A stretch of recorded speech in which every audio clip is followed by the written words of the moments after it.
suis très heureuse de vous retrouver dans cette édition de journal. Les journées éthiques déontologiques 2023 se poursuivent. Hier, à la préfecture d'Alada, une rencontre d'échange s'est déroulée avec les journalistes du département de l'Atlantique. Vous aurez le compte rendu de Morillano Agua dans ce journal. Pour la première fois de l'histoire de la pétanque mondiale, le Bénin inscrit son nom au palmarès de la Palme d'Or dans la catégorie de la doublette mixte. Nous en parlerons dans ce journal. Et puis, relations tendues entre la France et le Maroc. Le pays récemment touché par un séisme meurtrier ayant fait près de 3000 morts a refusé l'aide de la France.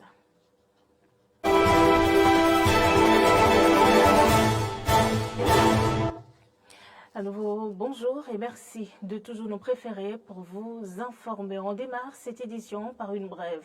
La cellule technique aux affaires sociales du ministère de la Défense a démarré depuis ce lundi 11 septembre 2023 sa traditionnelle tournée des casernes pour la distribution de kits scolaires. Les frais d'armes tombés en mission ne doivent pas être oubliés. Le gouvernement du président Patrice Talon s'emploie régulièrement en conformité avec son engagement à manifester la solidarité nationale dans l'amélioration des conditions de vie et d'études des orphelins de militaires tombés sur le camp d'honneur. Au 6e bataillon Interam de Natitingou, ils étaient donc plusieurs dizaines d'enfants à recevoir des mains du chef de la délégation conduite par Placide Rombadi, assistant du ministre de la Défense, et de Franck Komarwe, conseiller technique aux affaires sociales, des kits complets de fournitures scolaires. De la maternelle en terminale, en passant par les classes d'examen, chaque enfant a reçu son lot constitué d'un sac d'école neuf contenant l'essentiel des fournitures scolaires pour toute l'année. Après Natitingou et Djougou, la délégation a mis le cap sur la commune de Kandi. Toutes les garnisons militaires du nord, du centre et du sud recevront cette mission. Au total, plus de 870 kits scolaires seront distribués à tous ces enfants. Je vous l'annonçais dans les titres, l'Observatoire de la déontologie et de l'éthique dans les médias, ODEM, a initié hier à la préfecture d'Alada une rencontre d'échange avec les journalistes du département de l'Atlantique. Je vous invite à suivre le compte rendu que nous propose Morillano Agua. Cette rencontre initiée par l'ODEM s'inscrit dans le cadre des journées éthiques et déontologiques de la presse béninoise lancées le 7 septembre dernier et qui prendront fin le 7 octobre. Vital Akhotondi a rappelé les éléments sur lesquels les échanges ont été menés. Ces journées visent effectivement à rappeler la responsabilité du journaliste sur Internet, la nécessité et la rigueur de travail que nous devons garder malgré la rapidité que nous impose le numérique aujourd'hui, la vérité des faits, le recoupement des faits. Nous avons rappelé aux confrères qu'il nous faut rester rigoureux dans notre profession. Ce fut également une opportunité de partage d'expérience. Il faut être vraiment pétri des règles de la profession. Tout simplement, c'est ça qui vous amène à être libre, à exercer librement votre profession.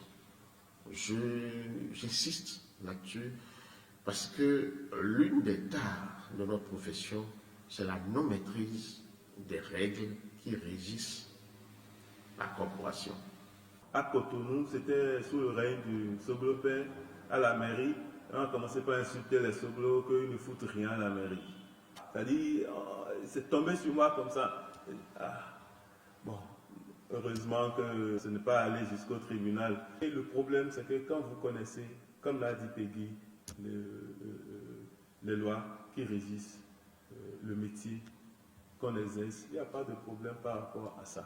Un lot de documents a été remis aux représentants des organes de presse et est composé du code d'éthique et de déontologie de la presse béninoise, le guide du journaliste sportif, le guide du journaliste des chroniques judiciaires, etc. Pour finir, Vital Akhotondi a prodigué de sages conseils à tous les professionnels des médias présents à cette rencontre. Nous devons tous travailler pour qu'il n'y ait pas de journalistes en prison. Et c'est en renforçant notre observatoire, si le public sait qu'en s'adressant à l'ODEM, il n'a pas d'inquiétude et que l'honneur de celui qui serait diffamé, peut-être lavé par tous les médias du Bénin, ce sera mieux pour nous. Aujourd'hui, travaillez à avoir un cadre de presse, n'exercez pas sans cadre de presse. Travaillez dans des médias enregistrés. Ne soyez pas des médias non enregistrés. Si vos promoteurs ne sont pas en règle, ou si vous êtes promoteur vous-même, soyez en règle d'abord avant d'investir l'espace public. Les journées éthiques et déontologiques de la presse béninoise GED 2023 se poursuivent avec l'ODEM sur toute l'étendue du territoire national. Et pour la première fois de l'histoire de la pétanque mondiale, le Bénin inscrit son nom au palmarès de la Palme d'Or dans la catégorie de la doublette mixte. Marcel Gbetablé et Sambo Leima ont réussi à dominer en finale hier la paire française Audrey Bandira et Dylan Rocher. 13-8, un succès obtenu avec maîtrise où la régularité et le sens de l'abnégation, de combativité et surtout d'adresse en pays. Au cours de cette même journée, la doublette homme constituée de Marcel Gbetablé et Marcel Bior a courbé l'échine contre la doublette homme française constituée de Dylan Rocher et Christophe Sario. Les Béninois s'impatientent de la mise en service des nouveaux marchés. L'attente se fait longue, tant pour les populations que pour les femmes des marchés qui continuent de vivre le calvaire sur le site d'accueil. Clémence Tonoukouan s'est rapproché de quelques femmes de marché pour en savoir plus. Suivez son reportage. Près de 4 ans après la remise officielle des sites devant abriter les marchés du lot 1 du projet de modernisation et de construction de 36 marchés urbains et régions au Bénin, occupants et usagers de ces marchés n'attendent que leur ouverture. Pour la présidente du collectif des femmes des marchés de Cotonou, l'heure est au dernier réglage.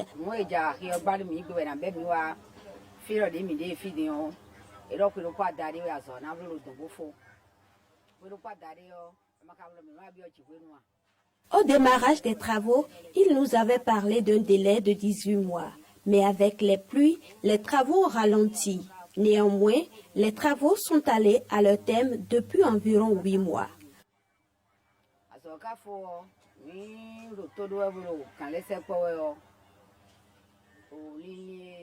Selon nos investigations, la Sogema n'existera plus.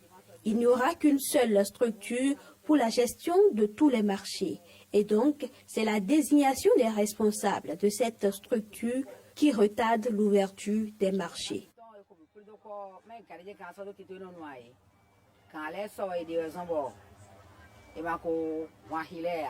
Mais en attendant la fin de ces réglages, les femmes de tous les marchés concernés continuent de vivre le calvaire. La mévente, l'endettement et les affres de l'inondation sont leur lot quotidien. Mireille Dossougoin et Léontine Dovonou sont respectivement présidentes du collectif des femmes des marchés de Cotonou et responsables des femmes du marché de Ménoté.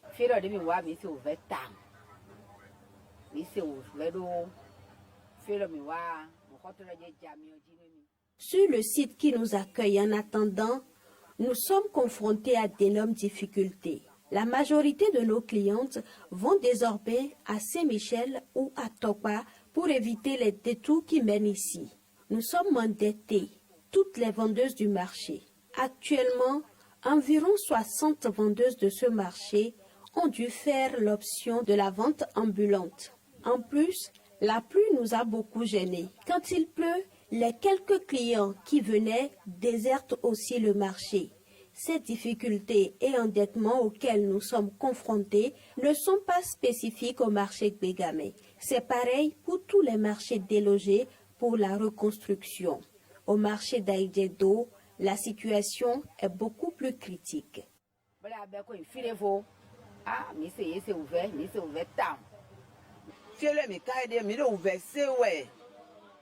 Nous souffrons énormément ici. À notre arrivée ici, nos capitaux se sont éparpillés au point où certaines vendeuses ont déserté le marché.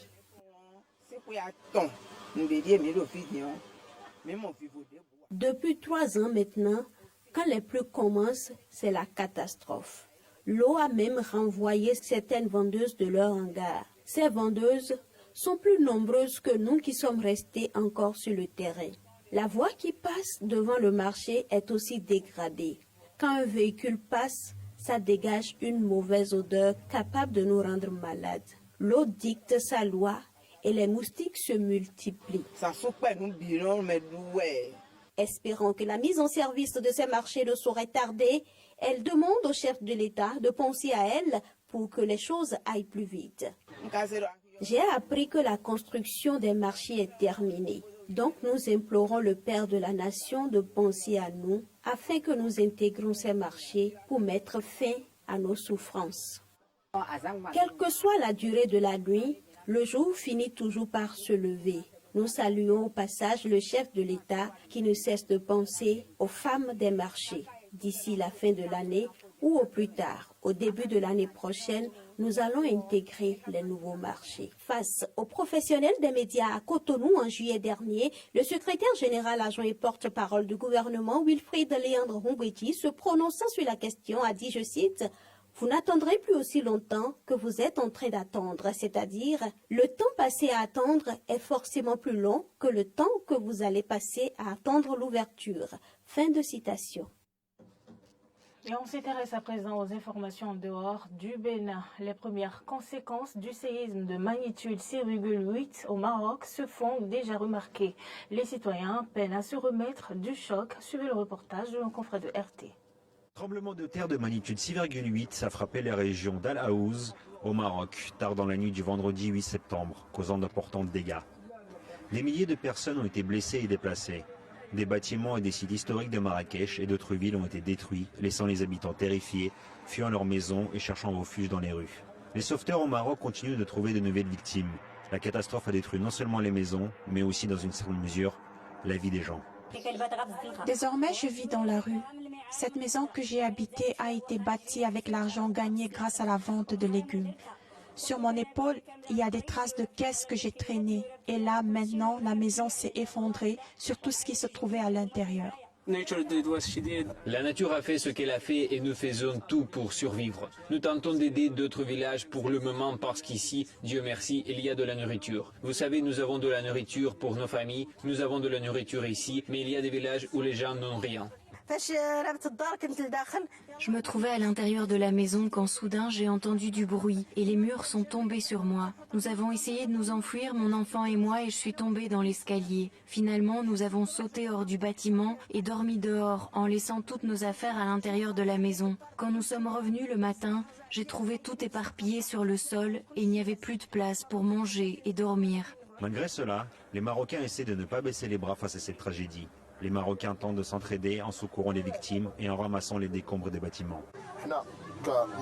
Sa Majesté le Roi nous a choisis pour gérer les retombées de la catastrophe et nous occuper de victimes. Nous faisons tout en coordination avec Monsieur le maire et Monsieur le gouverneur pour que les citoyens se remettent du choc et le surmontent, pour leur procurer autant que possible des vivres, médicaments et couvertures. Tous les efforts sont coordonnés dûment sous le contrôle de Sa Majesté le Roi. Nous nous adressons aux habitants pour leur faire comprendre et réaliser la gravité et l'actualité de notre situation. Dieu merci, notre roi est un homme digne et magnanime. Les citoyens marocains ne sont pas les seuls à tenter de faire face à la catastrophe. Des sauveteurs internationaux sont également arrivés dans le pays pour des opérations de recherche. Le peuple marocain est solidaire, ils sont là pour les aider et voilà, et l'État marocain, il y a les Qataris aussi qui sont là, les Espagnols, les Hollandais, les Belges, tout le monde est avec nous. De plus, l'Algérie a préparé 3 avions d'aide humanitaire à destination du Maroc, malgré les divergences entre les deux pays. Malgré la situation critique des personnes touchées par le tremblement de terre, les Marocains agissent comme une seule famille. Le Maroc est... On va dire que le Maroc, c'est tout une seule famille. Donc, comme vous le voyez partout, que ce soit à l'intérieur de la ville, à l'extérieur, en montagne, on est en train d'aider de loin et de près pour pouvoir nous soutenir les uns les autres. On va surmonter ça, c'est sûr. C'est un accident naturel qui aurait pu arriver n'importe dans quel autre pays. L'essentiel, c'est qu'on reste solidaire, c'est qu'on s'entraide. Le séisme est reconnu comme le plus destructeur depuis un siècle au pays. Et après ce séisme, la France a proposé son soutien au pays, un soutien que le pays n'a pas accepté. Reportage. Mais entre Paris et Rabat, on aurait pu penser que le Maroc, qui vient de vivre la pire catastrophe naturelle de son histoire, avec ce tremblement de terre qui a fait des milliers de morts, aurait accepté les propositions d'aide venues des 4 coins du monde. Eh bien, il n'en est rien. Le Royaume n'a accepté que le soutien d'une poignée de pays seulement, à savoir la Grande-Bretagne, l'Espagne, le Qatar, les Émirats arabes unis, la Jordanie ou encore la Tunisie. Nous avons mis en place tout ce qu'il convient de faire avec notamment le centre de crise au Quai d'Orsay. Tous les contacts bilatéraux sont établis au niveau technique. Les autorités marocaines savent exactement ce que l'on peut livrer, la nature et le timing. Maintenant, c'est dans leurs mains. Une main tendue pour l'heure refusée par le Maroc qui a suscité la polémique en France. Rapidement, le Quai d'Orsay a tenté d'éteindre l'incendie en relativisant. C'est une mauvaise querelle. Le Maroc est maître de ses choix qu'il faut respecter et a pris la décision de prioriser l'arrivée de l'aide en fonction de son évaluation de la situation. Nous nous tenons à la disposition du Maroc d'aide immédiate et de moyen terme. En réalité, cette brouille diplomatique entre Paris et Rabat est enracinée depuis des années. Le roi Mohamed VI en veut à Emmanuel Macron pour son refus de reconnaître la souveraineté du Maroc sur le Sahara occidental, comme l'ont déjà fait par exemple le Royaume-Uni, l'Espagne ou encore le Qatar. Il y a aussi l'affaire des visas. Le Maroc en veut à la France pour avoir restreint les conditions de visa octroyées à ses ressortissants. Et puis l'affaire Pegasus, qui a mis de l'eau dans le gaz entre Paris et Rabat. Cette fois, c'est la France qui s'est braquée après que le Maroc se soit permis d'écouter les conversations téléphoniques d'Emmanuel Macron via le logiciel espion Pegasus. Donc, il faut savoir que le Maroc a mis fin aux fonctions de son ambassadeur en France en début d'année 2023 et qu'Emmanuel Macron a dû refuser une visite prévue à Rabat l'hiver dernier, une visite qui n'a jamais été reprogrammée depuis. Madame, Monsieur, c'est la fin de cette édition du journal. Merci d'avoir pris du plaisir à nous suivre. Bonne suite de programmes en notre compagnie.